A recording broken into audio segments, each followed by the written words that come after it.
From the frost-coated window of her Cambridge office, Professor Valerie Chen watched the winter storm intensify and felt the frustration deepen in her chest.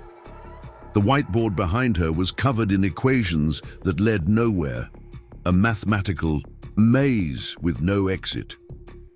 3 years of work on the Brannigan Conjecture, a problem that had stumped the world's greatest mathematical minds for decades, and tonight she was no closer to a solution than when she began.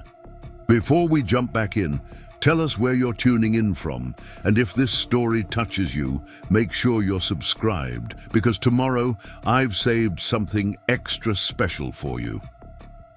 The digital clock on her desk blinked 9:47 p.m., most of Denton. Hall had emptied hours ago, professors and students alike retreating from the approaching storm. Only the occasional security guard making rounds and the night maintenance staff would remain now. Valerie pressed her forehead against the cold glass, letting the chill seep into her skin.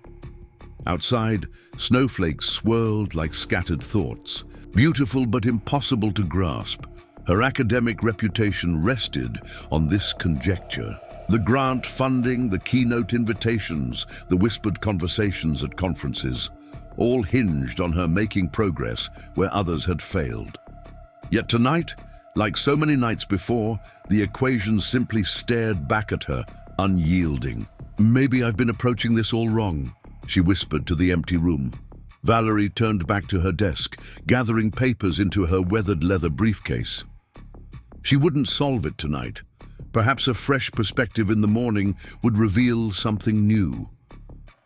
She took one last look at the whiteboard, the sprawling network of symbols and numbers that had consumed her life for the past 3 years. With a sigh, she left the lights on, a habit from her graduate school days, a superstition that keeping the lights burning might somehow keep the ideas flowing in her absence.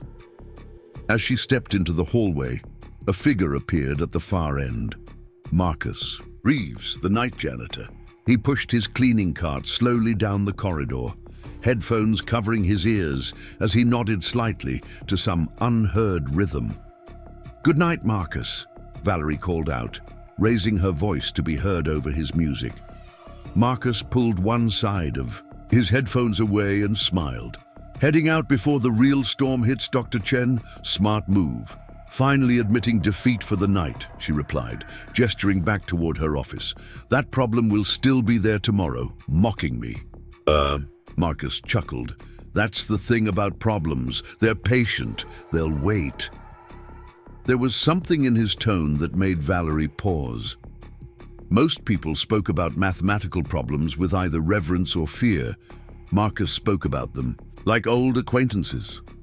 "Have a good night, Marcus," she said, pulling her coat tighter around herself as she headed toward the stairs. "You too, Professor. Stay warm out there." As Valerie disappeared down the stairwell, Marcus continued his slow procession down the hallway. From room to room, he emptied trash bins, wiped down surfaces, and vacuumed carpets with practiced efficiency. The quiet work allowed his mind to wander, to think about things most people assumed a janitor wouldn't consider. At 11:30 p.m., Marcus reached Professor Chen's office. The light spilled into the dark hallway, a rectangle of brightness in the shadowed corridor. He maneuvered his cart through the doorway, eyes immediately drawn to the whiteboard that dominated the far wall. He recognized the Brannigan Conjecture immediately. It wasn't the first time he'd seen it. Professor Chen had been working on it for years. But tonight, something about the configuration of symbols caught his attention in a different way. Marcus finished his routine cleaning, emptying the trash, dusting the bookshelves, vacuuming the carpet. But as he prepared to leave, the whiteboard called to him like a siren. He stepped closer, examining the intricate web of mathematical notation with a familiarity that would have surprised Professor Chen. Before working as a janitor at Harvard, Marcus had been many things. A promising mathematics student at MIT, a coding prodigy, a startup founder, and then a cautionary tale of burnout and breakdown. Few at Harvard knew about his past. To them, he was just Marcus, the quiet janitor who minded his own business and did his job well. But mathematics had never left him. It was the language in which his mind still naturally processed the world, even as he pushed a vacuum over the same carpets night after night. And tonight, Professor Chen's whiteboard was speaking to him in that familiar tongue. He set down his cleaning supplies and picked up a dry erase marker. He didn't intend to solve the problem, just to make a small notation, a suggestion that might help Professor Chen see something new in the morning. But one notation led to another, and soon Marcus was fully immersed in the mathematical world he had once called home. At 2:17 a.m., as the winter storm reached its peak outside, Marcus stepped back from the whiteboard. What had begun as a simple notation had evolved into a complete rethinking of the approach to the Brannigan Conjecture. He had veered away from the traditional methods, introducing an element of chaos theory that seemed to open a path where none had existed before. The realization of what he had done hit him suddenly. This wasn't his problem to solve. This wasn't his world anymore. He was the janitor, not a mathematician. He quickly capped the marker and set it down, backing away from the board as if it might reach out and pull him back in. Should he erase it? No, that would be worse. Professor Chen would lose all her work. Should he leave a note explaining? No explanation would make sense. A janitor solving what a Harvard professor could not. It sounded like the setup to a joke, not reality. Marcus finally opted for silence. He would leave the board as it was. Professor Chen would find it in the morning and assume, what?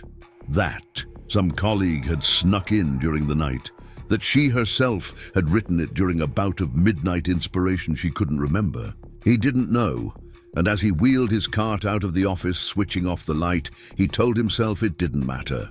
The next morning, Professor Valerie Chen trudged through 8 inches of fresh snow, her boots leaving deep imprints in the white blanket covering the Harvard campus. The storm had knocked out power in parts of Cambridge, but Denton Hall stood tall and warm, its old heating system clanking and hissing as it pushed back against the winter chill.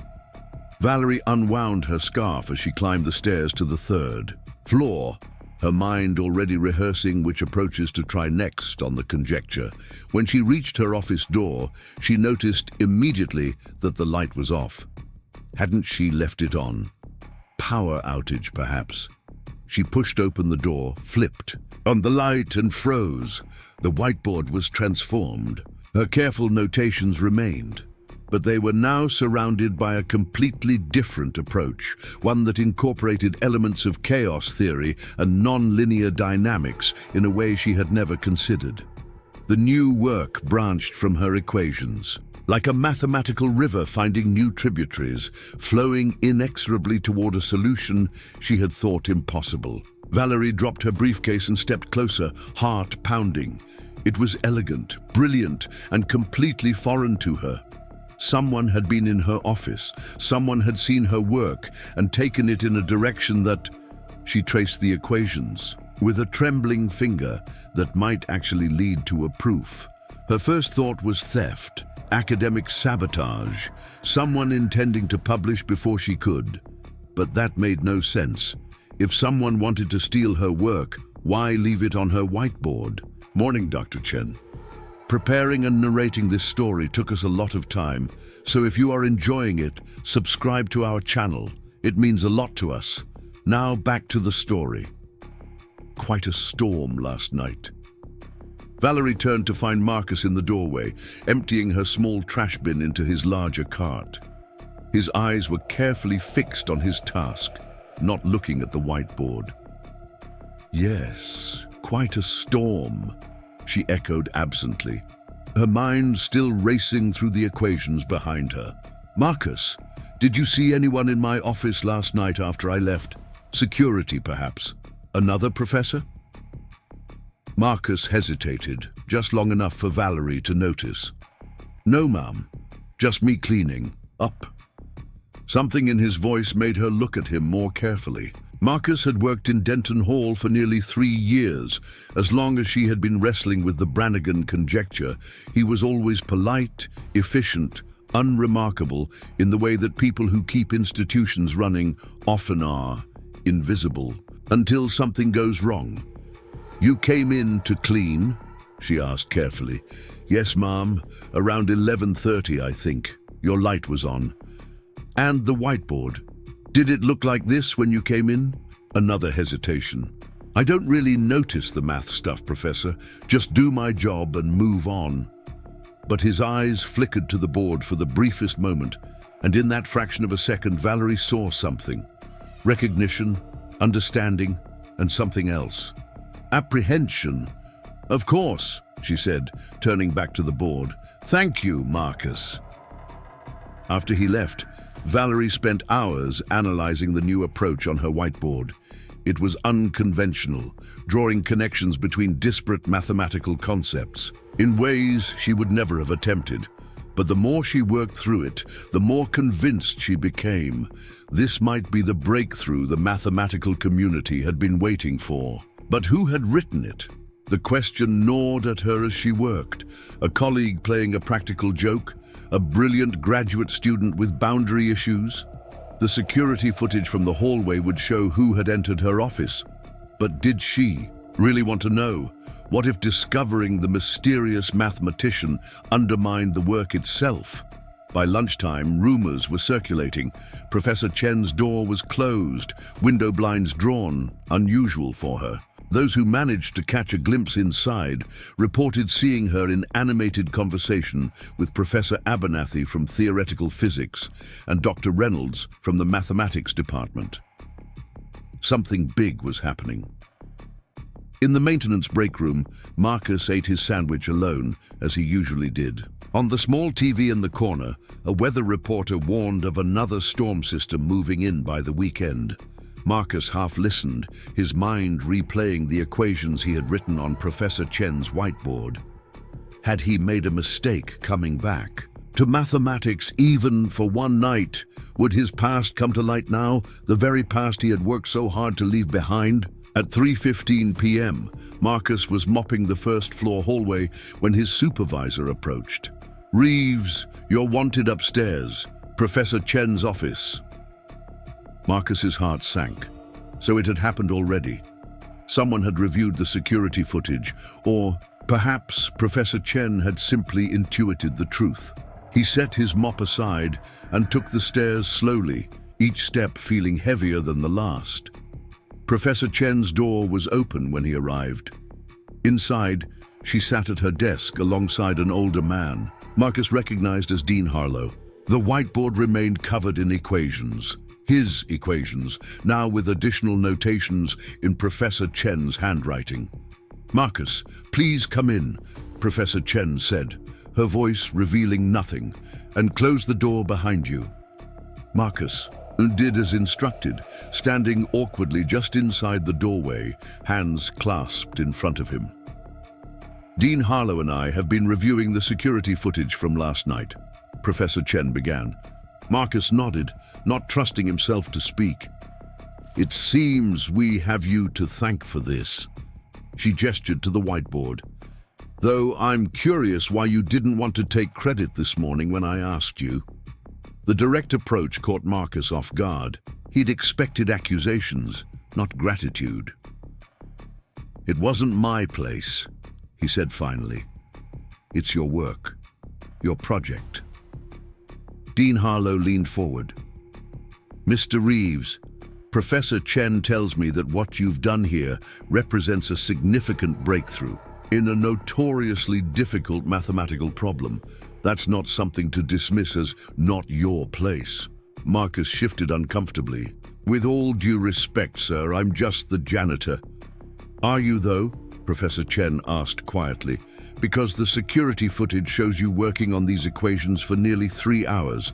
That's not the behavior of just a janitor." The room fell silent. Marcus could feel the weight of their expectation, their curiosity. For years, he had successfully kept his past buried, had found peace in the simple routine of his work at Harvard. Now, with a few equations, he had undone it all. "I used to study mathematics," he admitted finally, "at MIT a long time ago." Professor Chen and Dean Harlow exchanged glances.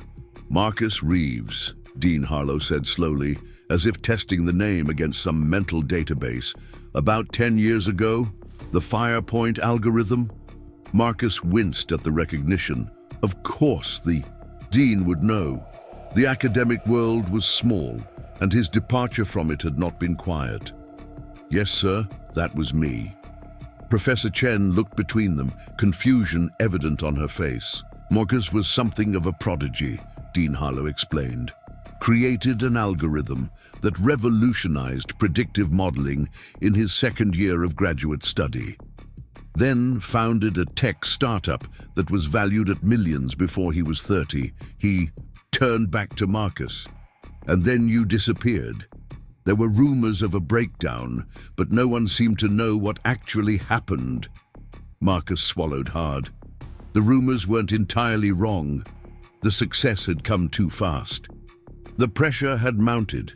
Investors, deadlines, speaking engagements, feature articles calling him the next great tech visionary.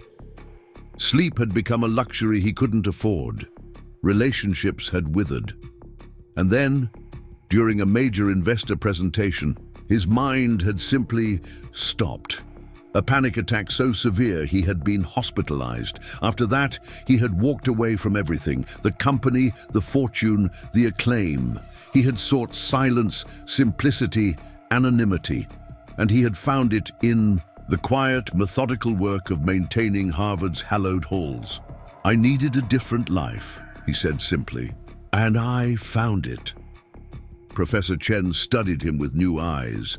"But you still do mathematics," she said. It wasn't a question. "Sometimes, in my head, old habits." "Well," Dean Harlow said, clapping his hands together, "this certainly presents an interesting situation." "Sir," Marcus said quickly, "I don't want anything to change. I'm not looking to return to academia or take credit for Professor Chen's work. He paused, struggling to articulate something he didn't fully understand himself. "I just saw a different path through the problem. That's all." Professor Chen stood up and walked to the whiteboard. "A different path that might lead to solving one of the most significant open problems in mathematics. Marcus, do you understand what this could mean?" He did, of course. Publications, conference presentations, grant money, professional acclaim, all the things he had run from years ago. "I understand completely, Professor, and I want no part of it." His bluntness silenced the room again. Dean Harlow cleared his throat. "Perhaps we could discuss some kind of arrangement, a research position that respects your unique situation." Marcus shook his head. "I appreciate the offer, truly, but I've found my peace here." He gestured to his maintenance uniform. "This isn't a step down for me. It's a choice." Professor Chen looked at him thoughtfully. "What if there was a way for you to contribute without returning to the spotlight? Anonymous collaboration, perhaps?" Something stirred in Marcus, not ambition, not pride, but a quieter feeling. The simple satisfaction of solving problems, of seeing patterns where others saw chaos. He had denied that part of himself for so long, buried it beneath routine and anonymity. "I'd need to think about it," he said finally. "Of course," Professor Chen nodded. "Take all the time you need." As Marcus turned to leave, she called after him. "The approach you took, using chaos theory as a foundation rather than an exception, why did you think of that when no one else did?" Marcus paused at the door, considering her question. "When you clean the same buildings every night, you start to see patterns in how things get dirty. Nothing's ever random, not really. Even chaos follows rules." He shrugged. "I just applied the same principle to your equations." After Marcus left, Professor Chen turned to Dean Harlow with wide eyes. "Do you realize what we might have here? Robert, A mathematical breakthrough from a janitor who doesn't want recognition. It sounds like the plot of a film, not something that happens in real academic institutions. Dean Harlow chuckled. The history of science is full of unexpected contributors, Valerie. And sometimes the most profound insights come from outside the established system. As they discussed the situation, Marcus returned to his mop and bucket downstairs, resuming the quiet rhythm of his work. Students passed by, their conversations a blur of academic anxieties and social plans, none of them glancing twice at the man cleaning their hallways. But for the first time in years, Marcus felt seen, not as the prodigy he had once been or the janitor he now was, but as something more complex. Someone who had made peace with his past, without having to erase it completely. That night, as another winter storm approached Cambridge, Professor Chen stayed late in her office again, but this time she was not alone. Beside her, Marcus stood at the whiteboard, marker in hand, explaining the intuitive leap that had led him to his approach. "It's like water finding its way downhill," he said, drawing a series of branching lines. "It doesn't follow a predetermined path. It follows the path of least resistance, which can look chaotic, but actually reveals the underlying structure of the terrain." Valerie watched him, noting how his entire demeanor changed when he engaged with mathematics. The quiet, reserved janitor transformed into an animated, confident theorist. This was his natural element, whether he acknowledged it or not. "Why did you walk away?" she asked suddenly. "From all of it, the success, the recognition." Marcus capped his marker and was quiet for a long moment. "Imagine having a conversation with a room full of people," he said finally. "But everyone's talking at once, getting louder and louder, trying to be heard over each other. And you can't tune any of it out. Every voice is equally demanding, equally present.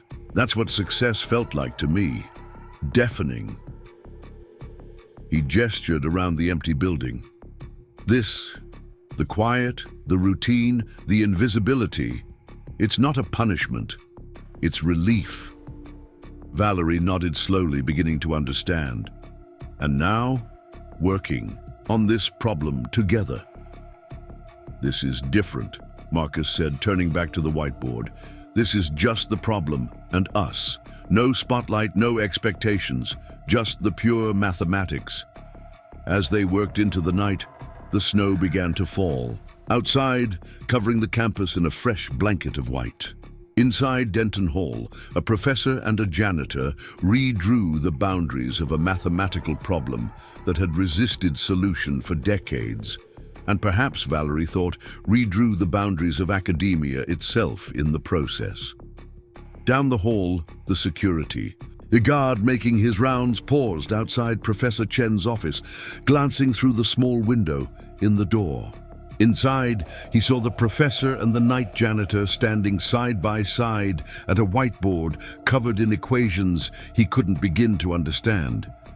An unusual sight, but he merely continued his patrol, making a mental note that both were authorized to be there. What he couldn't know, what no one could know yet, was that he was witnessing the beginning of one of the most unusual and productive mathematical partnerships Harvard had ever seen. One that would eventually solve not just the Brannigan Conjecture, but a series of problems that had long been considered unsolvable. And it had all begun with a janitor who saw patterns in chaos, working alone at a whiteboard at 2 a.m. during a winter storm. As the night deepened and the campus grew quieter, Marcus and Valerie continued their mathematical exploration, two minds approaching the same problem from entirely different perspectives. Valerie, with her years of formal training and academic rigor, provided structure and context. Marcus, with his intuitive understanding of patterns and his outsider's viewpoint, saw pathways that conventional thinking had overlooked. "It's strange," Valerie said as they paused for coffee around midnight. "I've been staring at these equations, For 3 years, collaborating with some of the best mathematicians in the world, and none of us saw this approach. Marcus leaned against the edge of her desk, cradling his mug in both hands. Maybe that's the problem. When everyone has the same training, the same foundation, they tend to see the same paths. And you see differently because I clean buildings at night instead of teaching in them during the day, he said with a small smile. My perspective isn't better, just different. When I mop these floors, I'm looking for patterns. Which areas get dirtiest fastest, which cleaning products work best on which surfaces. I'm constantly adapting to chaos and finding the underlying order in it. Valerie considered this. So, you applied the same thinking to the Brannigan Conjecture. In a way, traditional approaches treat chaos as an outlier, an exception to be minimized. But what if chaos is actually the foundation? What if the order we perceive is just the surface of a deeper complexity? As he spoke, Valerie was struck by the contrast between his profound insights and his deliberate choice to remain unseen. Most academics she knew fought fiercely for recognition, for their place in the mathematical canon. Yet here was a mind, possibly more brilliant than any she had encountered, content to push a mop and empty trash bins. The department would offer you a position in a heartbeat, she said. Any university would. Marcus shook his head. I've been down that road. The politics, the pressure, the constant need to produce and publish. It nearly destroyed me. He set his mug down and turned back to the whiteboard. This way, the math stays pure. No committees, no grant applications, no tenure reviews, just problems and solutions. They worked for another hour, the quiet of the building broken only by the soft squeak of markers on the whiteboard and the occasional hum of the heating system fighting against the winter cold. Outside, the snow continued to fall, adding another inch to the already considerable accumulation. Around 1:30 a.m., something shifted. A notation Marcus made connected with a formula Valerie had written weeks earlier, creating a bridge between two seemingly unrelated approaches. They both saw it at the same time, a path forward that had never before been visible. That's it, Valerie whispered, staring at the board. That's the missing piece. Marcus nodded slowly, his eyes moving across the equations, verifying what they both sensed. It's not a complete solution yet, but it's the breakthrough, the way through. Valerie's voice rose with excitement. Marcus, do you realize what this means? He did, of course. The Brannigan Conjecture had implications far beyond pure mathematics. Applications in cryptography, data security, even quantum computing. A solution would not just be an academic achievement, it would open doors to technological advances that had previously been theoretical. Yet as Valerie began to outline what would come next, the paper they would write, the conferences where they would present, the accolades that would surely follow, Marcus felt the familiar tightness returning to his chest. The quiet satisfaction of discovery was already being drowned out by the noise of the academic machine gearing up. Valerie, he interrupted gently, I meant what I said earlier. I don't want public credit for this. She stopped mid-sentence, looking at him with incomprehension. But this is historic work. Your name belongs on it. No, he said firmly, my peace of mind belongs to me. That's worth more than any publication. Valerie struggled to understand. In her world, attribution was everything. The currency of academia, the measure of a career. To solve a problem of this magnitude and remain anonymous seemed inconceivable. What would you have me do? She asked. Claim it all as my own work? That's intellectual theft. Not if I'm giving it to you. Freely, Marcus countered. Besides, most of the foundational work was yours. I just helped you see it differently. They debated the point as the night wore on, neither fully able to see the other's perspective. To Valerie, Marcus's insistence on anonymity was a puzzling act of self-erasure. To Marcus, it was self-preservation, a boundary he needed to maintain between his current peace and the chaos of his former life. By 3 a.m., exhaustion had begun to set in. They had filled 3 whiteboards with equations, proofs, and counterproofs. The breakthrough remained solid, a genuine advance that would change the trajectory of research on the Brannigan Conjecture. "We'll continue tomorrow night?" Valerie asked as they prepared to leave. Marcus hesitated. This collaboration was already expanding beyond what he had intended, a simple correction on a whiteboard, transforming into regular mathematical sessions that pulled him back into a world he had deliberately left. Yet he couldn't deny the quiet joy he had felt working through the problem, the satisfaction of exercising a part of his mind that had been dormant for too long. Perhaps there was a middle path. Not a full return to academia, but not a complete retreat from mathematics either. "Yes," he said finally, "tomorrow night." As they stepped into the hallway, they nearly collided with Dr. James Whittaker, the head of the mathematics department. Despite the late hour and the snowstorm, he was dressed impeccably in a tweed suit and bow tie, as if he had just stepped out of a faculty meeting rather than ventured through a blizzard at 3 a.m. "Valerie," he said, surprise evident in his voice. "And I'm sorry, I don't believe we've met." Marcus felt himself shrinking back into the familiar invisibility of his position. "Marcus Reeves, sir. Night maintenance." "Doctor." Whittaker's eyes moved from Marcus to the whiteboards, visible through the office door, then back to Valerie, a question forming on his lips. "Marcus has been helping me with some aspects of the Brannigan work," Valerie said quickly. "Helping? Dr. Whittaker's confusion was palpable. "It's a long story, James. One I'd be happy to share with you tomorrow, but it's late and we were just leaving." Dr. Whittaker nodded slowly, clearly unsatisfied with the explanation, but too polite to press further at such an hour. "Of course. Though I'm curious what brings you to campus at this hour yourself in the middle of a snowstorm." "The security system sent an alert that there was activity in Denton Hall," he replied. "Given the weather and the hour, I thought it prudent to check personally rather than bother campus security."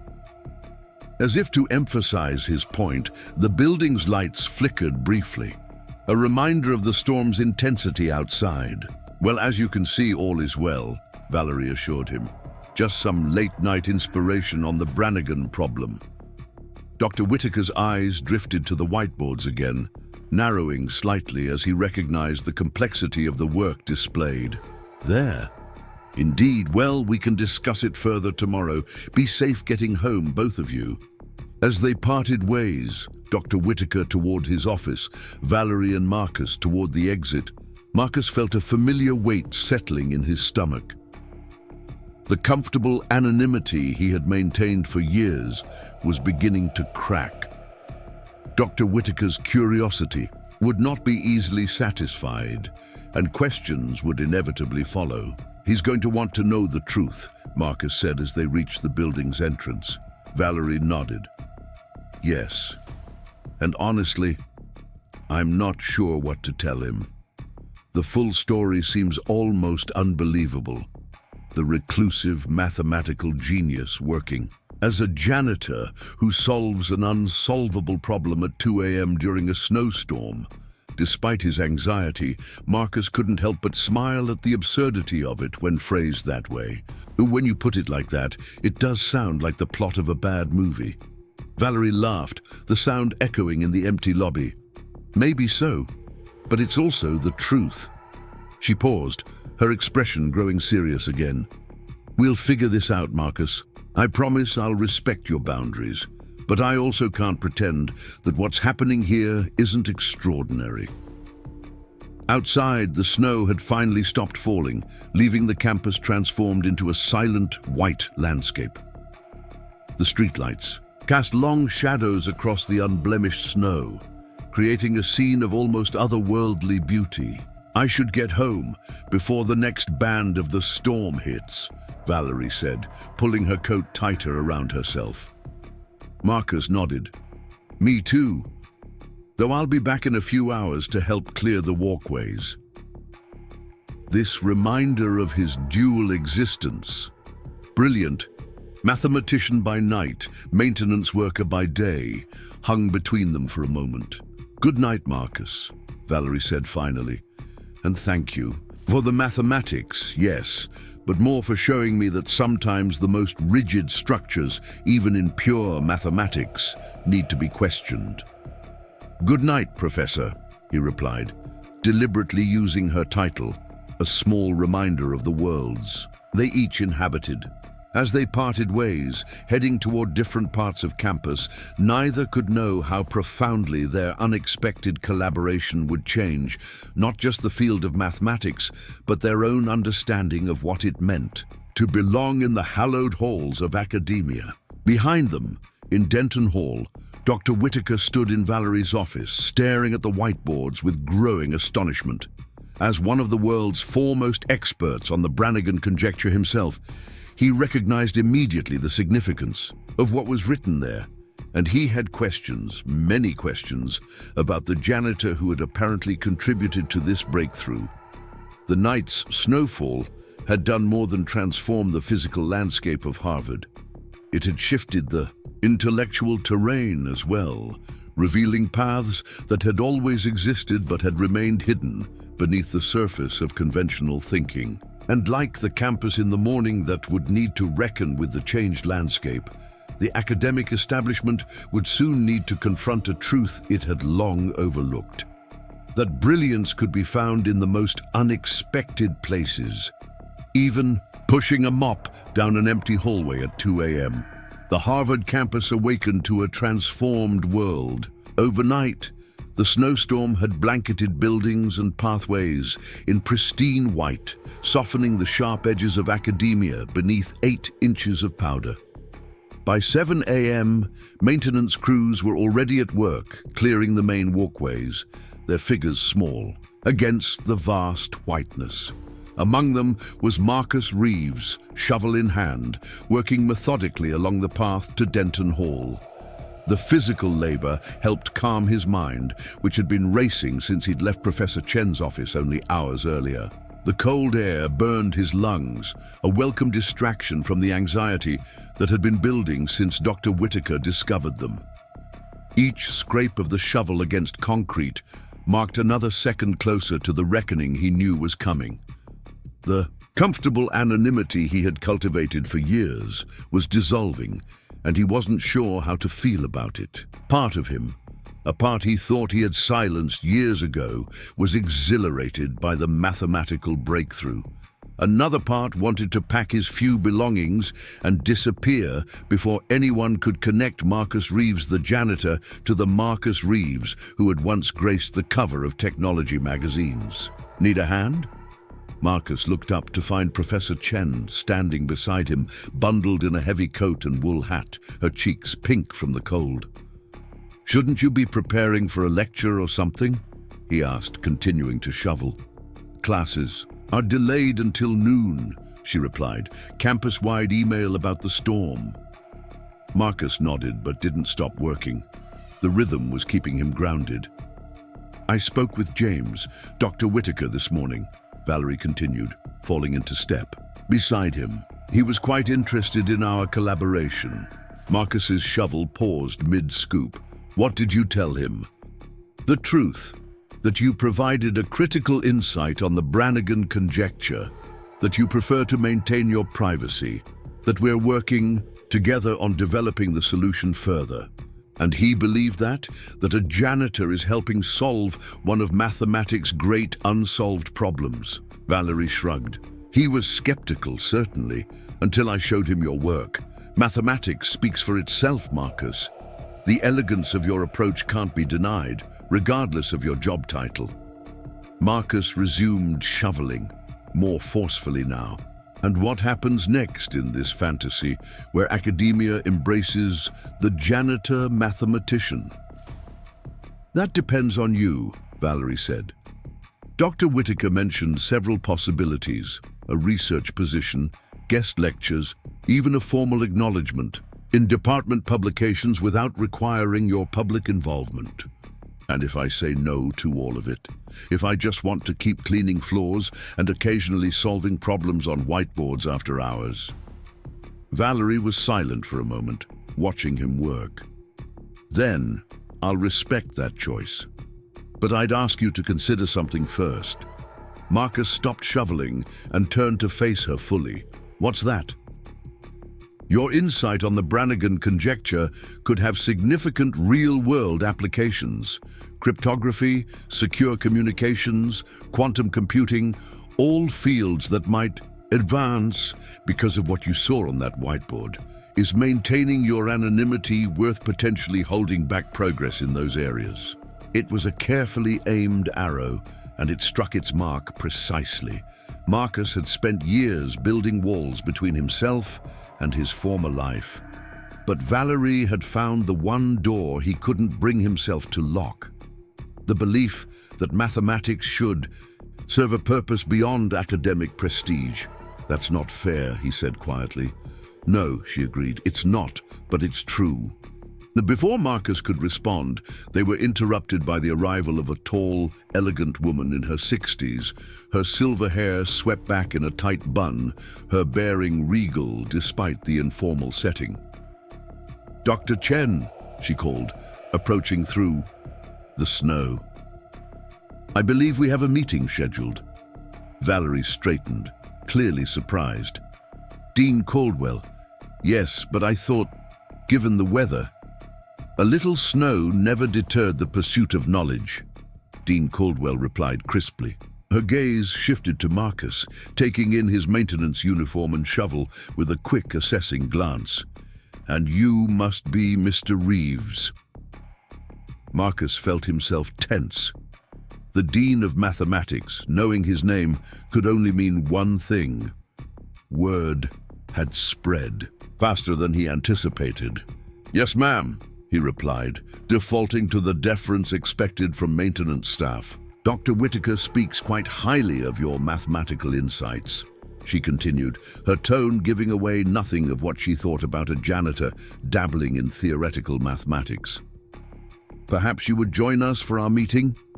I believe the topic concerns you directly." It wasn't really a request. Marcus looked to Valerie, who gave a slight nod of encouragement. He gestured to the shovel in his hands. "Of course," Dean Caldwell said. "We'll be in my office, 3rd floor of the Maxwell building." As the dean walked away, Marcus turned to Valerie with barely contained panic. "This isn't what I wanted." "I know," she said softly, "but it might be what you need." Marcus returned his shovel to the maintenance shed, changed out of his snow-covered pants, and made his way to the Maxwell building with a growing sense of dread. The administrative heart of Harvard's mathematics department was a place he normally entered only after hours, when its occupants had long gone home. Now, at 9:15 a.m., it hummed with academic energy, professors conferring in hallways, graduate students hurrying to delayed morning seminars, administrative staff fielding calls about the campus snow closure. No one gave Marcus a second glance as he climbed the stairs to the 3rd floor. In his standard-issue maintenance uniform, he remained invisible, a fact that had once provided comfort, but now felt like a thin disguise that could be stripped away at any moment. Dean Caldwell's office occupied the southeast corner of the building, with windows overlooking both the main quad and the science complex beyond. Her assistant, a youngish man with fashionable glasses, looked up as Marcus approached. "May I help you?" he asked, his tone suggesting that maintenance requests should be directed elsewhere. "I'm here to see Dean Caldwell. She's expecting me." The assistant's eyebrows rose slightly. "Your name?" "Marcus Reeves." Recognition flickered in the assistant's eyes, so the news had spread this far already. "Of course, Mr. Reeves, they're waiting for you. Go right in." Inside, Dean Caldwell sat behind an imposing mahogany desk, with Valerie and Dr. Whitaker occupying chairs across from her. A third chair remained empty, presumably for Marcus. "Mr. Reeves," Dean Caldwell said, rising to greet him. "Thank you for joining us. Please have a seat." Marcus sat, acutely aware of his work uniform amid the professional attire of the others. The smell of floor cleaner still clung to his hands, a reminder of the world he had chosen for himself. "I'll get straight to the point," Dean Caldwell began. "Dr. Whitaker has shared with me the remarkable work you and Dr. Chen have been doing on the Brannigan Conjecture. If your approach proves successful, and early indications suggest it will, this would represent one of the most significant mathematical breakthroughs to come out of Harvard in decades." Marcus remained silent, waiting for the other shoe to drop. "Naturally, the department is interested in formally recognizing and supporting this work," she continued. "Dr. Chen has indicated that you prefer to maintain a low profile. While unusual, we believe we can accommodate this preference while still advancing the research." "What exactly are you proposing?" Marcus asked, his voice steadier than he felt. Dr. Whitaker leaned forward. "A special research position. No teaching responsibilities, no public presentations required. You would work directly with Dr. Chen and a small team of advanced graduate students to develop the proof fully and explore applications." "And my current job?" "You would, of course, leave your position with maintenance," Dean Caldwell said, as if this were the most obvious thing in the world. "The research position would include a substantial salary increase and benefits package." Marcus felt his chest tightening. They didn't understand, or perhaps refused to understand, that his maintenance job wasn't a hardship to be rescued from, but a deliberate choice. "I appreciate the offer," he said carefully, "but I'm not interested in changing my current arrangement." Dean Caldwell and Dr. Whitaker exchanged glances, clearly unprepared for an outright refusal. "Perhaps you misunderstand the scale of what we're discussing," Dr. Whitaker said. "This position would place you among the highest compensated researchers in the department. Your work would be published in the most prestigious journals. The recognition is exactly what I don't want," Marcus interrupted. "I left academia and the technology sector for very specific reasons. Those reasons haven't changed." A heavy silence filled the room. Dean Caldwell studied Marcus with renewed interest, as if seeing him properly for the first time. "I've done some research on you, Mr. Reeves," she said finally. "The Firepoint algorithm, the startup that vanished overnight, your departure from MIT, a fascinating story." Marcus felt his pulse quicken. "A story that's no longer mine." "On the contrary," she replied, "it's very much yours. And now it includes a chapter where you, working as a janitor at Harvard, solve a mathematics problem that has confounded the field's greatest minds for decades. That's the kind of narrative that captures public imagination, one that will be told with or without your cooperation." The threat was thinly veiled, and Marcus felt a surge of anger. "Are you suggesting the university would publicize my involvement against my wishes?" "Of course not," Valerie interjected, shooting a warning glance at Dean Caldwell. "That's not what's being suggested at all." Dean Caldwell sighed. "What I'm saying, Mr. Reeves, is that mathematics of this caliber doesn't remain anonymous. People will ask questions, connections will be made. Your preference for privacy is understandable, but possibly unrealistic in this situation." Marcus stood abruptly. "Then I withdraw my contribution, remove my work from the whiteboards, pretend you never saw it, continue with the traditional approaches that weren't working." "Sit down, Mr. Reeves," Dean Caldwell said, her voice softening slightly. "Please, no one is threatening you. We're simply trying to find a workable solution." Marcus remained standing, his hands balled into fists at his sides. My workable solution was continuing as a janitor who occasionally helped Professor Chen with mathematics after hours.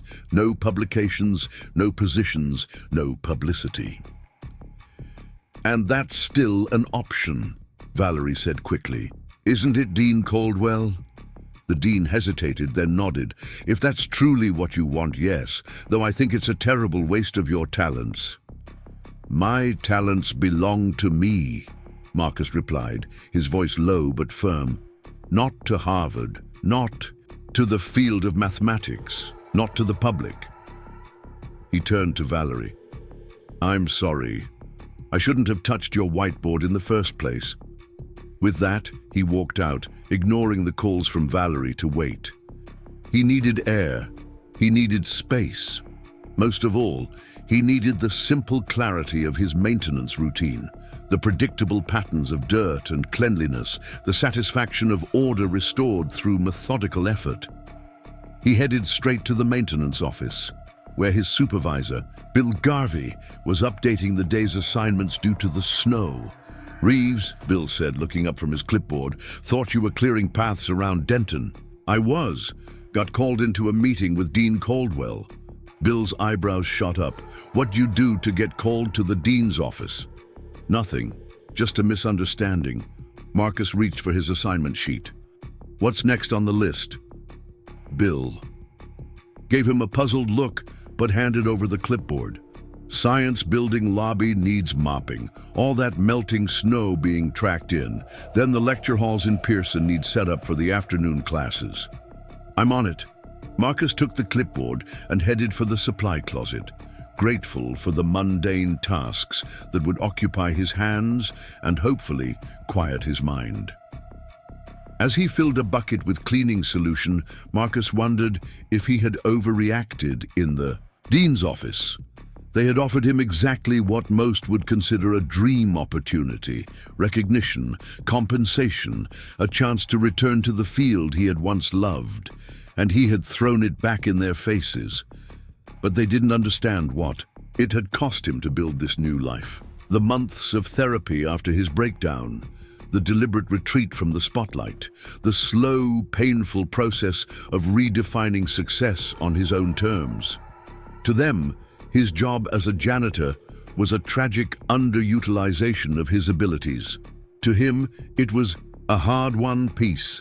Marcus wheeled his cleaning cart to the science building and set to work on the lobby floor, the familiar motions of the mop across the tiles gradually calming his racing thoughts. Students and faculty passed by, their conversations a blur of academic jargon and social plans. No one noticed him, just as he preferred. There you are. Marcus looked up to find Valerie standing at the edge of his newly mopped section, her expression a mixture of concern and determination. I have work to do, Professor, he said, continuing to mop. So do I. Work that involves your mathematical insights, whether you want to acknowledge them or not. Marcus stopped, leaning on his mop handle. I meant what I said in the meeting. You can remove my contributions. Go back to your original approach. That's not how mathematics works, and you know it, Valerie replied.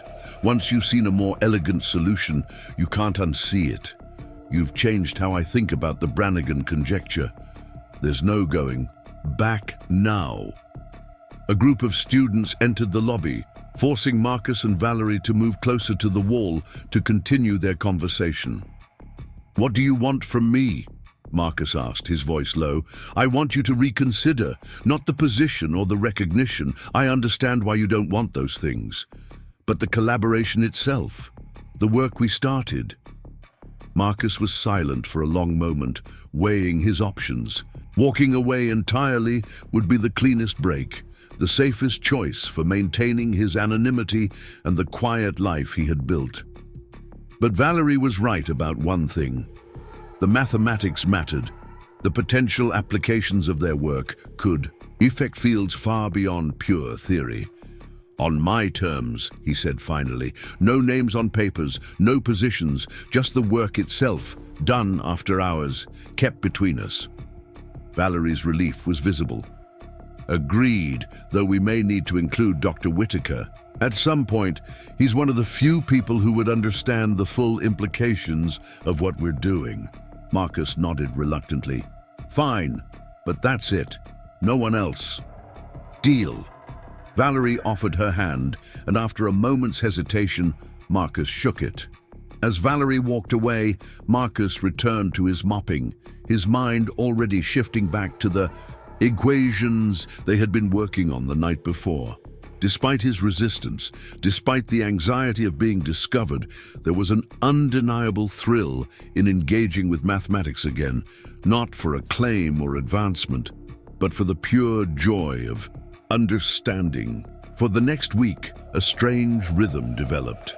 During the day, Marcus moved through his maintenance duties with the same quiet efficiency as always. Floors were mopped, trash was collected, light bulbs were changed. To most of the Harvard community, he remained invisible, part of the unnoticed machinery that kept the institution running. But each night, after his regular shift ended, Marcus would make his way to Valerie's office in Denton Hall. There, surrounded by whiteboards filled with equations, they would continue their work on the Brannigan Conjecture. Sometimes Dr. Whitaker would join them, his initial skepticism gradually giving way to genuine respect as he witnessed Marcus's insights firsthand. These nightly sessions became a kind of sanctuary for Marcus, a space where he could reconnect with the part of himself he had locked away for so long, without the pressure and expectations that had once crushed him. It wasn't a return to his old life, but something new, a careful balancing act between privacy and purpose. On the 10th night of their collaboration, they reached a milestone. The central proof was complete, verified from multiple angles. What had begun as Marcus's intuitive leap had evolved into a rigorous mathematical framework that not only solved the Brannigan Conjecture, but suggested new approaches to several related problems. "This is extraordinary," Dr. Whitaker said, stepping back from the whiteboard where they had been working. "Not just the solution itself, but the methodology. This changes the entire landscape." Valerie nodded, her exhaustion evident but outweighed by excitement. "We need to start drafting the paper. The implications for quantum encryption alone are worth fast-tracking the publication process." "About that," Dr. Whitaker said, glancing at Marcus, "the university's legal department has some concerns about the authorship question." Marcus, who had been erasing part of the board to make room for additional notes, froze.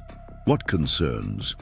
"Publication without attribution creates complications," Dr. Whitaker explained.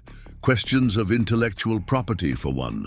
The grant funding that supported Dr. Chen's initial research requires transparent reporting on all contributors." "So list me as a contributor," Marcus said. "Just use initials or something." Dr. Whitaker shook his head. "It's not that simple. The paper will undergo peer review. Presentations will be expected at conferences. Questions will be asked about the methodological shift. At some point, the full story will need to be told." Marcus set down the eraser, a familiar tightness building in his chest. "Then we're back where we started. I won't be paraded around as some curiosity, the janitor mathematician who solved the unsolvable problem." "No one wants to parade you around," Valerie said gently, "but James is right about the practical challenges of maintaining complete anonymity in academic publishing." "Then don't publish," Marcus replied. "Use the solution for applied research. Implement it in real-world systems. That's what matters, isn't it? Not the academic credit, but the actual impact." Dr. Whitaker sighed. "In academia, publication is how impact happens. It's how ideas spread, how they're validated and built upon by others." "I know how academia works," Marcus said, a rare edge entering his voice. "I chose to leave it behind. I was very clear about my conditions for helping with this work." An uncomfortable silence filled the room. Valerie and Dr. Whitaker exchanged glances, clearly having discussed this issue before bringing it to Marcus. "There might be another option," Valerie said, carefully. "What if we published under a pseudonym? The mathematics community has precedent for this.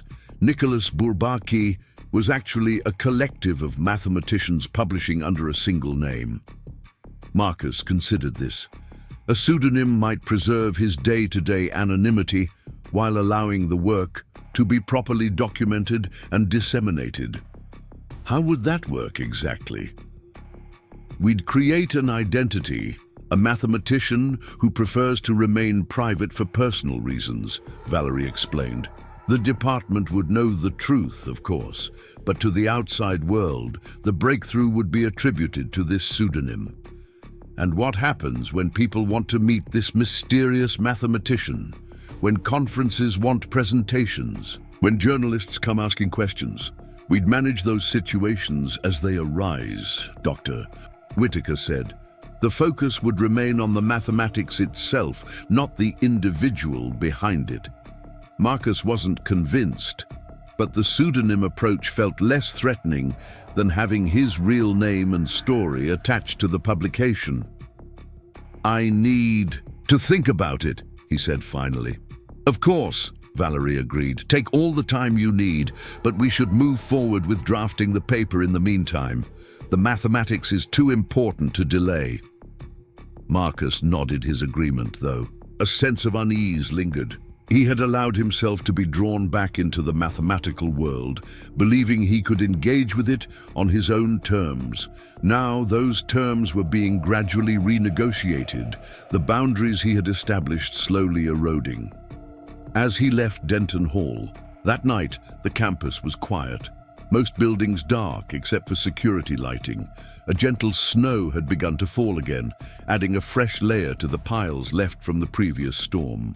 Marcus walked slowly, his mind working through the problem of attribution with the same focus he applied to mathematical challenges. The pseudonym solution wasn't perfect, but it might be workable, a compromise between his need for privacy and the academic requirement for proper documentation. Still, he couldn't shake the feeling that he was being pulled inexorably back toward a world that had once nearly destroyed him. When he reached his small apartment at the edge of Cambridge, Marcus made himself a cup of tea and sat at his kitchen table, an old notebook open in front of him. Unlike the sleek whiteboards in Valerie's office, this notebook was battered and personal, a record of his private mathematical explorations over the years since leaving MIT. On the first page, written in his precise handwriting, was a quote from the mathematician Paul Erdos. "Why are numbers beautiful? It's like asking, why is Beethoven's Ninth Symphony beautiful? If you don't see why, someone can't tell you." Marcus had always found comfort in that perspective. The idea that mathematics was a kind of beauty that could be appreciated for its own sake, without the machinery of academia or the pressure of application. His work with Valerie had rekindled that appreciation, reminding him of the pure joy he had once found in solving problems. But now, as the solution to the Brannigan Conjecture prepared to enter the public domain, the personal nature of his mathematical journey was being challenged. Could he share the beauty he had found without sacrificing the peace he had worked so hard to achieve? The next morning, Marcus was back at work, clearing walkways after the overnight snowfall. The physical labor helped clear his mind, the repetitive motion of the shovel against snow providing a meditative rhythm. Around mid-morning, as he finished clearing the path to the science building, Marcus noticed a group of students gathered. Near the entrance, their conversation animated despite the cold. He wouldn't have paid them any attention, except for a fragment that caught his ear as he passed. Some maintenance guy apparently solved the Brannigan Conjecture. Marcus froze, his shovel mid-scoop. "That's just a rumor," another student replied, Thornton in my topology seminar says there's been a breakthrough, but no way it was a janitor. I heard it from Melissa, who TAs for Professor Chen. Said she's been working with some mysterious collaborator at night. Very hush hush. Probably just a visiting professor or something. The students moved inside, their conversation fading. Marcus remained motionless, a cold that had nothing to do with the winter air spreading through him. Despite all precautions, despite the careful boundaries, word was already leaking out. The narrative was forming, with or without his participation. He finished his work mechanically, then headed straight to Valerie's office. She was in the middle of a lecture, but he knew she would return for her office hours at noon. He waited. In the hallway, his maintenance cart a flimsy cover for his presence. When Valerie appeared, a group of students trailing her with questions about an upcoming assignment, she spotted Marcus immediately. Something in his expression must have communicated his distress, because she quickly wrapped up the conversation with her students and ushered him into her office. "What's wrong?" she asked, closing the door. "People are talking," Marcus said without preamble. "Students, about a janitor helping solve the Brannigan Conjecture." Valerie winced. "I was afraid this might happen. Academic departments aren't known for their ability to keep secrets." "This is exactly what I wanted to avoid," Marcus said, pacing the small office. "The speculation, the curiosity, the inevitable questions that will follow." "I understand your frustration," Valerie replied, "but this actually strengthens the case for the pseudonym approach. If rumors are already circulating, we need an official narrative to counter them." Marcus stopped pacing and turned to face her. "Or I could just walk away entirely, go back to being invisible, let you take the solution forward on your own." Valerie's expression hardened. "That's not fair to either of us, and you know it. Your insights were crucial. I won't claim sole credit for work we did together. Even if that's what I want." "Even then," she confirmed. "Academic integrity isn't negotiable, Marcus. We can find ways to protect your privacy, but we can't pretend your contributions don't exist."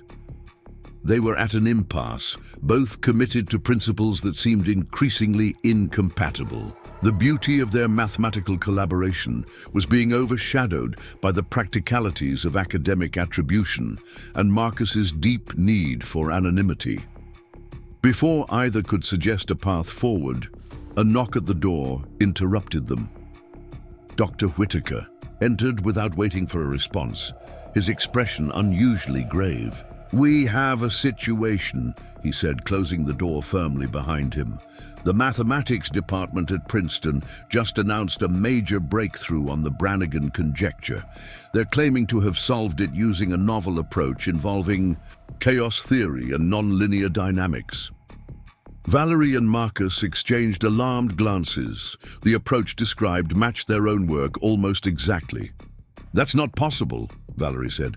"We haven't shared our methodology outside this room." "Apparently we did," Dr. Whitaker replied, his voice tight with controlled anger. "One of the graduate students I brought in to review a portion of the proof, Thomas Chen, transferred to Princeton last semester. He must have taken notes or remembered enough to point their team in the right direction." Marcus felt the floor shifting beneath him. The careful balance he had maintained between his private life and his mathematical work was collapsing, and with it, the control he had fought so hard to preserve. "What do we do now?" Valerie asked. Dr. Whitaker's answer was immediate and definitive. "We accelerate publication. We have the complete proof, the full methodology. We can still establish priority if we move quickly." "And Marcus?" Dr. Whitaker turned to the janitor mathematician, his expression softening slightly. "I'm afraid your preferences about attribution have just become secondary to the larger issue of academic priority. Harvard cannot allow Princeton to claim credit for breakthrough work that happened here first." Marcus understood the implications immediately. His name, or at least his story, would have to be part of the publication. His carefully constructed anonymity was slipping away, sacrificed to the competitive realities of academic prestige. "I need some air," he said, moving toward the door.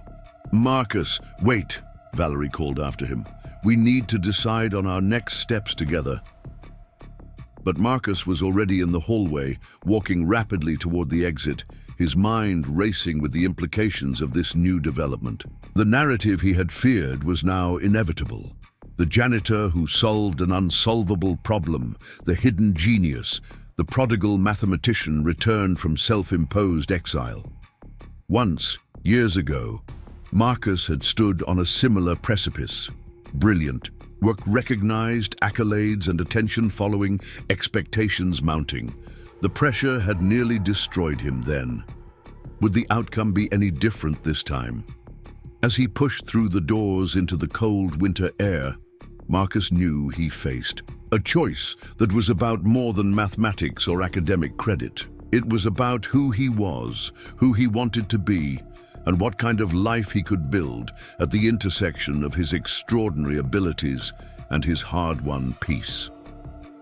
Behind him, in Denton Hall, Valerie and Dr. Whitaker were already drafting an accelerated publication plan, preparing to stake Harvard's claim to the Brannigan breakthrough. Ahead of him lay an uncertain future, shaped by decisions he would have to make in the coming hours. Decisions about visibility and voice, about contribution and credit, about the value of being seen versus the freedom of remaining unseen. The snow had stopped falling, but the campus remained transformed, familiar paths hidden beneath the white blanket.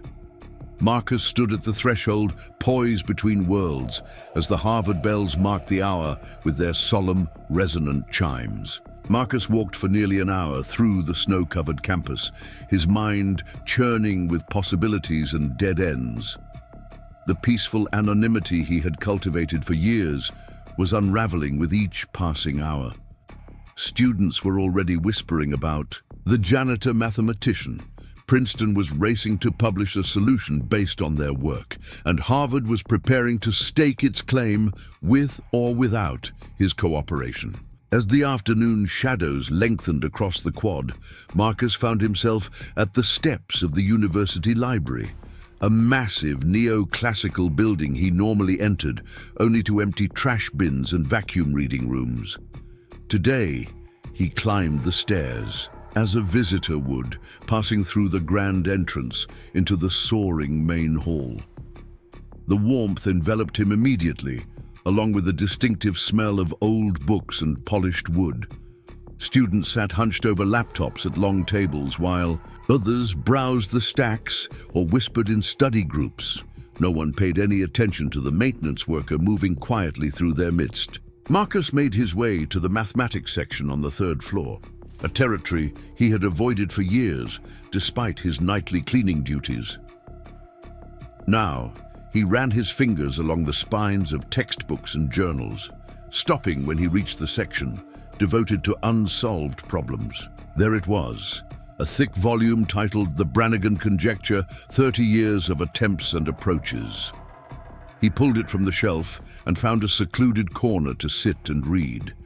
The book's introduction described how Dr. Eleanor Brannigan had first formulated the conjecture in 1987 and how it had resisted solution despite concentrated efforts by the world's leading mathematicians. The implications for cryptography, quantum computing, and network security were outlined in detail, explaining why this particular problem had attracted so much attention over the decades.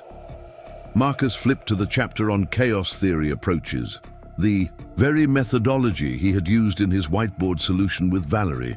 The text described several attempts that had failed, each coming tantalizingly close before hitting insurmountable barriers.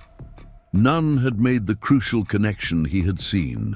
That night, during the snowstorm, as he read, Marcus felt a familiar stirring. The pure intellectual excitement that had once defined his life before anxiety and burnout had driven him from academia. The mathematics was beautiful, challenging, elegant in its complexity. For a brief moment, he allowed himself to feel the pride of having solved what so many brilliant minds had found intractable. "I thought I might find you here."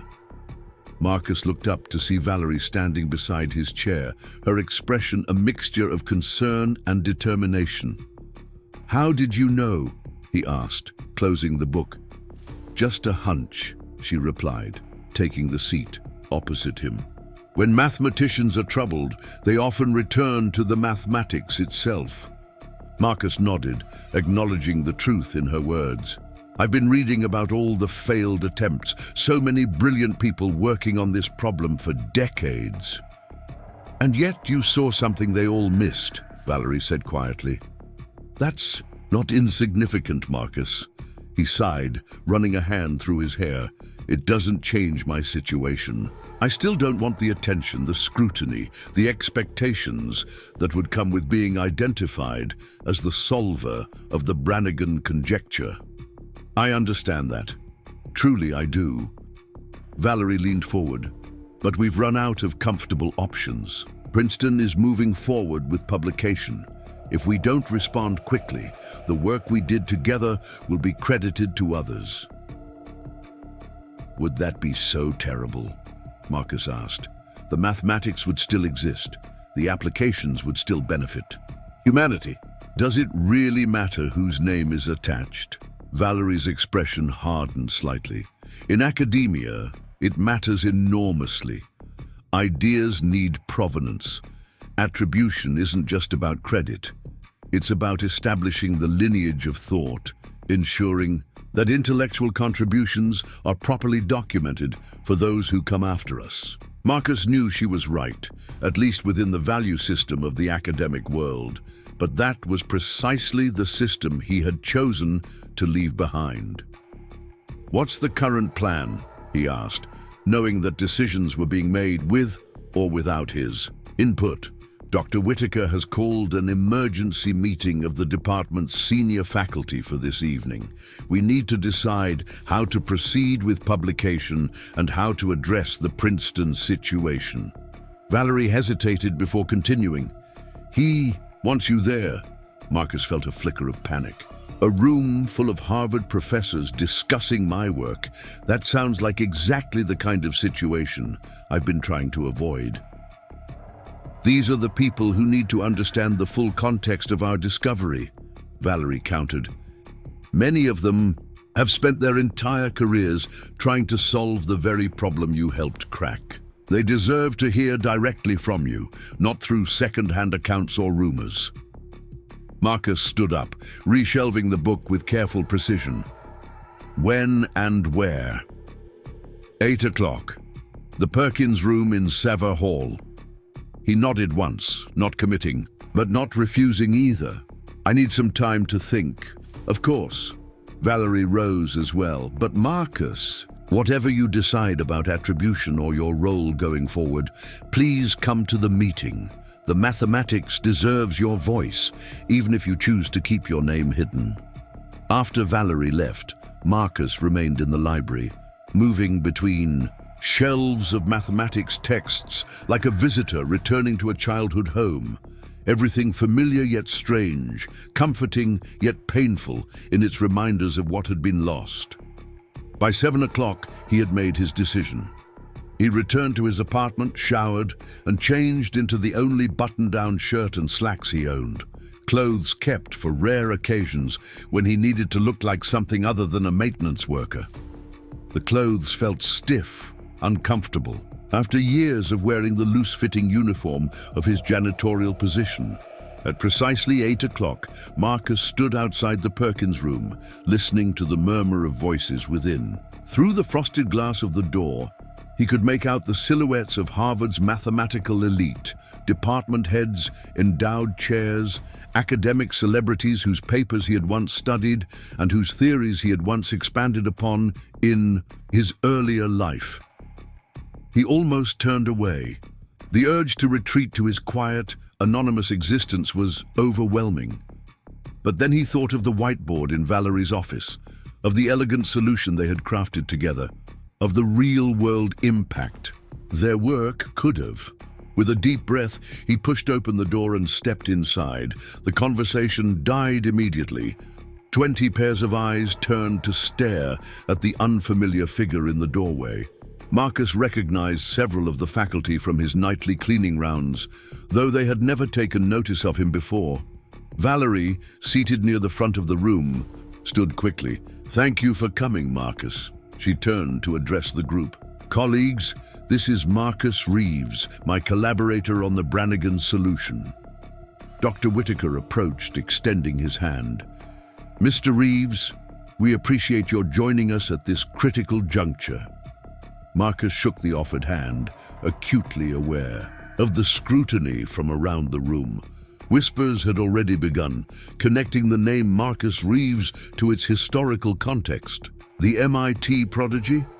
Firepoint algorithm? Thought he had disappeared.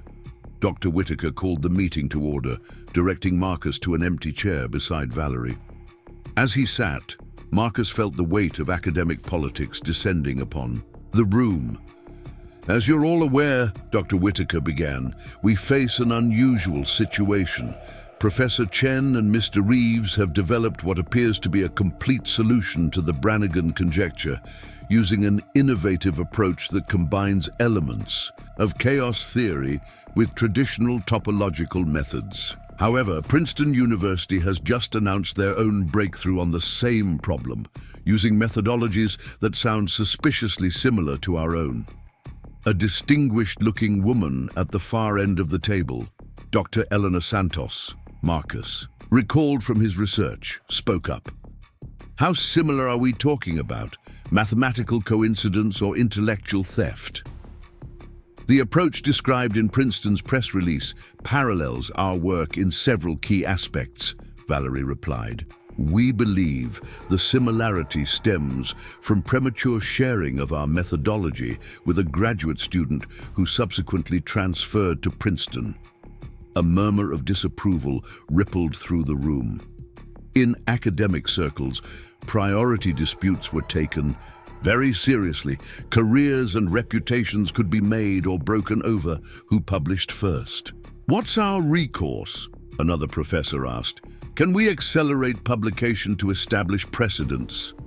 "That's one option," Dr. Whitaker said, "though it presents certain complications." His gaze shifted to Marcus. Everyone in the room seemed to understand the unspoken issue. Marcus Reeves, the janitor mathematician, the disappeared prodigy, was a complication. "Perhaps Mr. Reeves could enlighten us on his role in this discovery," suggested an older professor, his tone carefully neutral. "The rumors circulating through the department have been quite extraordinary." Marcus felt 20 pairs of eyes turn toward him again. This was exactly the kind of spotlight he had spent years avoiding. But now, sitting in this room of distinguished mathematicians, he realized there was no path forward that didn't involve some degree of visibility. "3 weeks ago," he began, his voice steadier than he expected, "I was cleaning Professor Chen's office during my regular night shift. Her whiteboard was covered with approaches to the Brannigan Conjecture, work I recognized from my previous mathematical training. I noticed a potential alternative pathway using chaos theory as a structural foundation rather than as an exceptional case." Marcus paused, gauging the room's reaction. Most of the professors were listening with focused intensity, their initial skepticism giving way to professional curiosity. "I made some notations on her board," he continued. "I didn't expect anything to come of it, but Professor Chen saw value in the approach, and we began working together to develop it fully. And you are qualified to make such insights because..."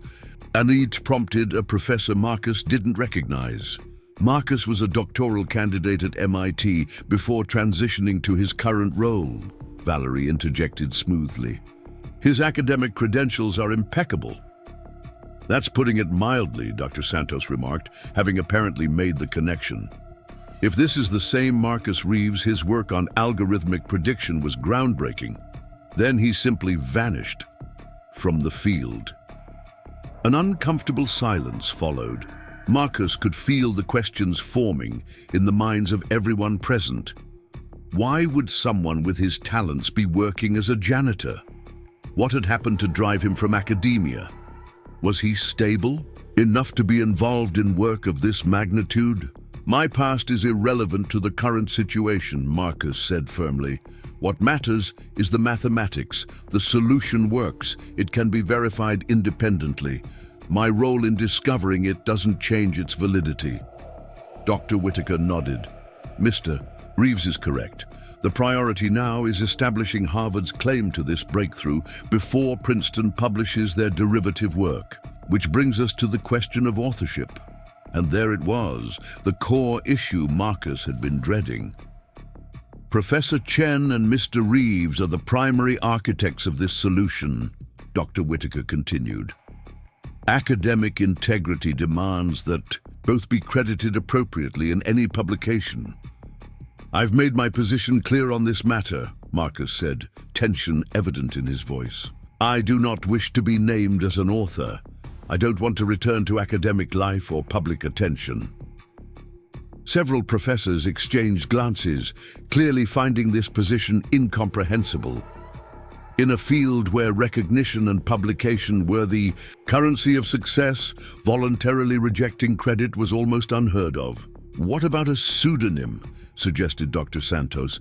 There's historical precedent for mathematicians publishing under assumed names. We've discussed that option, Valerie acknowledged. But even pseudonyms create complications when it comes to presentations, follow-up questions, and the inevitable curiosity about a mysterious co-author. The discussion continued for nearly an hour, with various proposals and counter-proposals offered. Marcus listened, increasingly aware that his carefully constructed life was slipping away, regardless of what decision was made. The simple fact of his presence in this room, engaged in high-level mathematical discourse with Harvard professors, had already begun the transformation. If I may, Marcus said finally, cutting through the debate. I have a proposal. The room quieted, all, attention turning to him once more. Publish the paper with Professor Chen as the primary author, acknowledging contributions from the Harvard maintenance staff in the acknowledgement section. No names, no pseudonyms, no personal details. Just recognition that insights came from an unexpected source within the university community. Dr. Whitaker frowned. That's highly unusual. It would raise more questions than it answers. Perhaps, Marcus conceded, but it has the virtue of being true without exposing me personally, and it might encourage the academic community to look beyond traditional sources for mathematical insight. The suggestion sparked a new round of debate. Some professors found the idea intriguing, a challenge to academic hierarchies and a recognition of intellect outside formal structures. Others worried about the practical implications for peer review and the potential accusations of insufficient attribution. As the discussion continued, Marcus felt a strange sense of calm descending. Whatever happened next, he had taken an active role in determining his own fate, rather than simply reacting to circumstances. The panic that had gripped him earlier was receding, replaced by a clear-eyed assessment of the available paths forward. There's another dimension to consider, Dr. Santos said after a while. The applications of this work extend well beyond pure mathematics. Quantum encryption, network security, potentially even advances in artificial intelligence. All fields that could benefit from the Brannigan solution. Does the academic attribution question outweigh the potential real-world impact? Her question cut to the heart of Marcus's own internal conflict. He had left academia and the technology sector because the pressure had become unbearable, but he had never stopped believing in the power of mathematics to solve real problems. By hiding his contributions to protect his privacy, was he inadvertently limiting the impact of work that could benefit humanity? Before anyone could respond to Dr. Santos, there was a knock at the door. Dean Caldwell entered, her expression grave. "I apologize for interrupting," she said, addressing the room, "but there's been a development. Princeton has just released a preprint of their paper on the Brannigan Conjecture. It's already being circulated through the mathematical community." The atmosphere in the room shifted immediately from theoretical debate to crisis management. Dr. Whitaker pulled up the preprint on his tablet, scanning it quickly. "They've cited preliminary work by Chen et al., he reported, but claim the key insights as their own. The methodology is unmistakably similar to ours." "How similar?" Valerie asked, moving to look over his shoulder. "Similar enough that anyone familiar with both approaches would see the connection," Dr. Whitaker replied, "but they've developed it independently enough to claim originality." Marcus felt a wave of relief washing over him. If Princeton had already published, perhaps he could simply fade back into anonymity. The pressure to establish Harvard's priority would diminish, and with it, the need to reveal his role. But Valerie wasn't ready to concede. "We need to respond immediately," she insisted, "not just with our own publication, but with a clear statement about the provenance of these ideas." She turned to Marcus, her expression determined. "I know this isn't what you wanted, but we can't let someone else take credit for your insight. It's not just about academic politics, it's about the integrity of the entire field."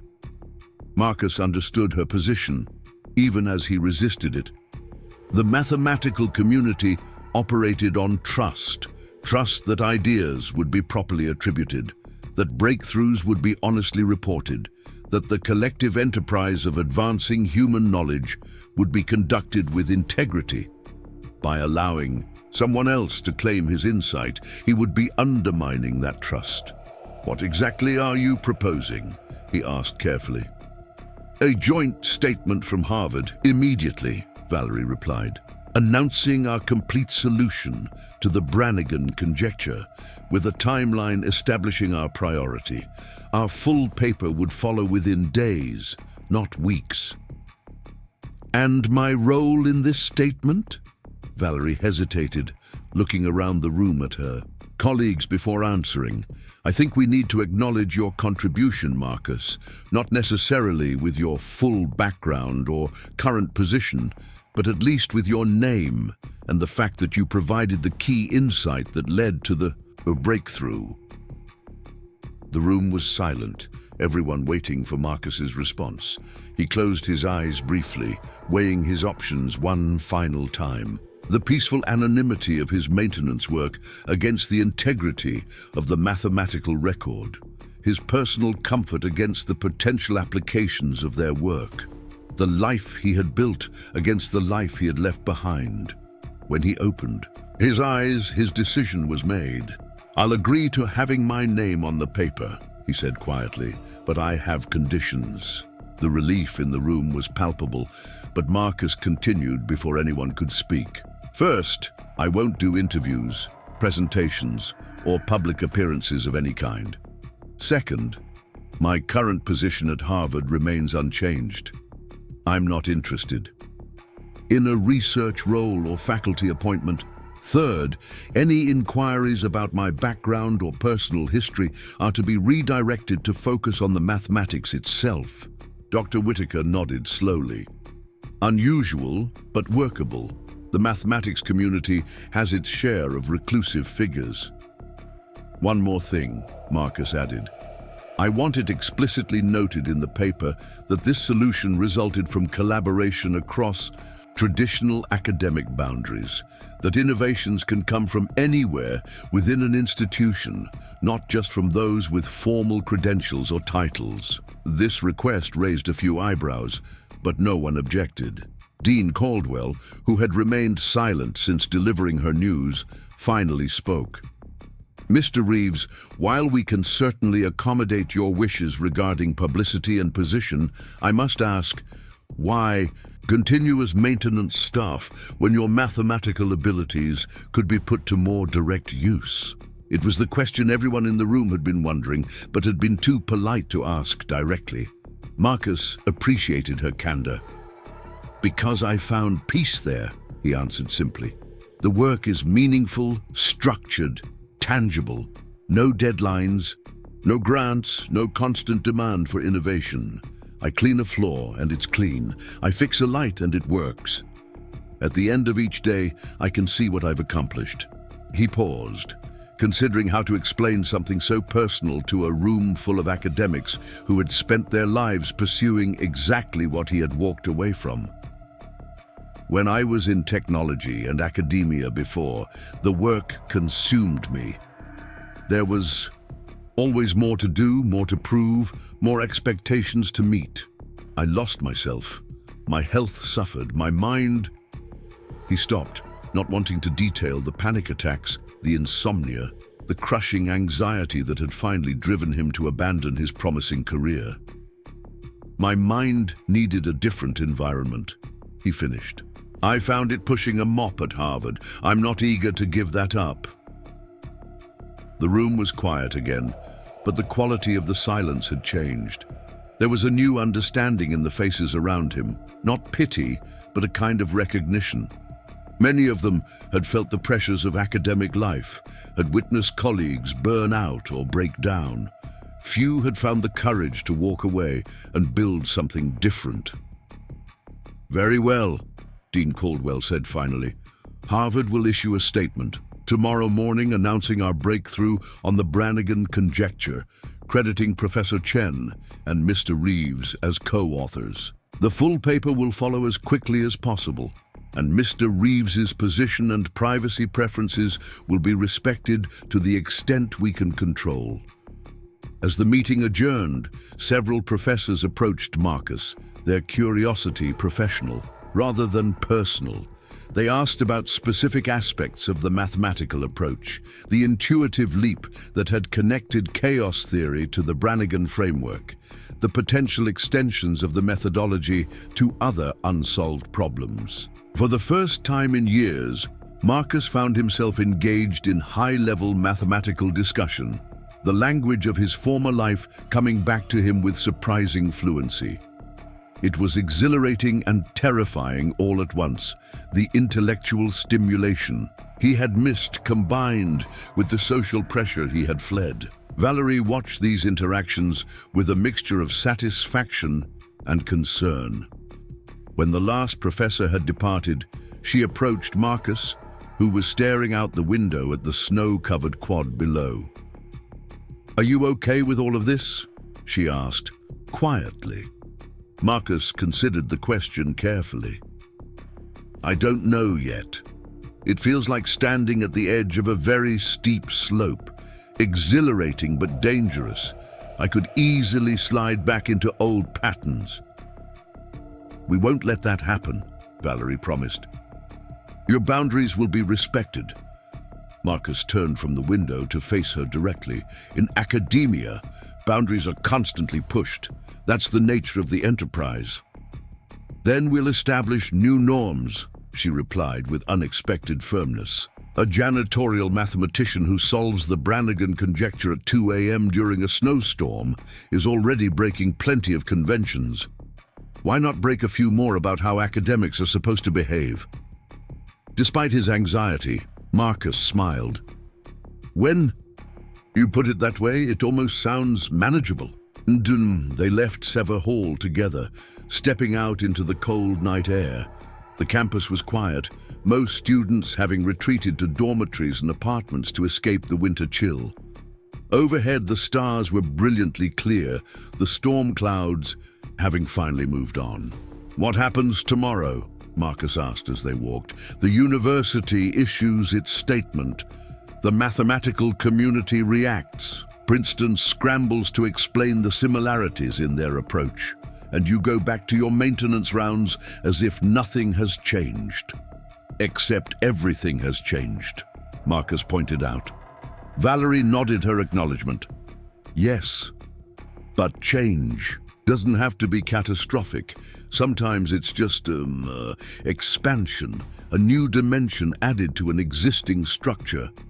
As they reached the point where their paths would diverge, Valerie toward faculty housing, Marcus toward his apartment at the edge of campus, they paused. The weight of what they had accomplished together and what lay ahead hung in the air between them. "For what it's worth," Valerie said, "I'm glad you left your mark on my whiteboard that night. Even with all the complications it's caused." "Especially with the complications," she replied. "Mathematics without complications isn't mathematics at all." Marcus watched her walk away, her figure gradually disappearing into the darkness. He remained standing at the crossroads for several minutes, contemplating the path ahead. Tomorrow, his name would re-enter the mathematical world, a world he had deliberately left behind. The peaceful anonymity he had constructed would be altered, if not entirely dismantled. Yet as he finally turned toward home, Marcus felt something unexpected alongside his apprehension, a sense of possibility.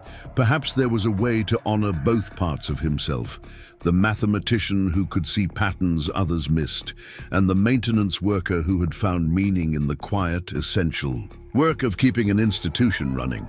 The next morning, as Cambridge awoke to another day of winter sunshine, sparkling on fresh snow, the Harvard Mathematics Department released its statement. It was brief, formal, and precise. The Department of Mathematics at Harvard University is pleased to announce a complete solution to the Brannigan Conjecture, developed by Professor Valerie Chen and Mr. Marcus Reeves. Their novel approach, combining elements of chaos theory with traditional topological methods, provides new insights into recursive symmetries and has significant implications for multiple fields, including cryptography and quantum computing. A full paper detailing the solution will be published shortly. The department notes with particular pride that this breakthrough resulted from collaboration across traditional academic boundaries, highlighting Harvard's commitment to recognizing intellectual contributions from all members of our community. By noon, the statement had been picked up by mathematical journals and academic news outlets. By evening, it had spread to mainstream science publications. The Brannigan Conjecture wasn't a household name, but within specialized circles, the announcement created a sensation. Through it all, Marcus continued his maintenance rounds, mopping floors, changing light bulbs, emptying trash bins. Students who had never noticed him before now glanced his way with newfound curiosity. A few professors nodded in recognition when he passed, but for the most part, his daily routine remained unchanged, a small island of normalcy in the gathering storm of academic attention. That night, as he finished his shift and prepared to meet Valerie to work on the final draft of their paper, Marcus paused outside Denton Hall. The building where everything had changed 3 weeks ago during a snowstorm now looked different to him.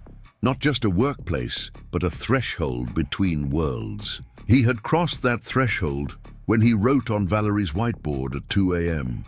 Now, as he placed his hand on the door handle, he understood that he wasn't simply entering a building. He was choosing, once again, to engage with the world of ideas. He had once fled, but on his own terms, with boundaries intact and a newfound appreciation for the different kinds of meaning that could shape a life. Marcus pushed open the door and stepped inside, ready for whatever came next. Up next, you've got 2 more standout stories right on your screen. If this one hit the mark, you won't want to pass these up. Just click and check them out.